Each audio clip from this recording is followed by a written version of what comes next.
SRPT stock analysis next week and onward. Is it a buy or is it not? Watch this 1-minute video till the end to find out. Just looking and observing at Sarepta Therapeutics, I saw the price just absolutely being cooked upon, man. Like it's crazy, but if I just zoom out a little bit here, you will see how this is still super biased towards the bullish side for me. I mean, I'm not even trying to remove my old drawings because they're still very fair and very valid.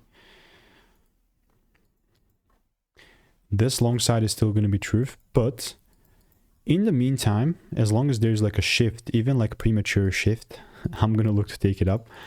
Again, without the shift, not only can I be long, I mean, with the shift, not only can I be long on the higher time frame, but mainly also like intraday trades can also be biased towards the bullish side.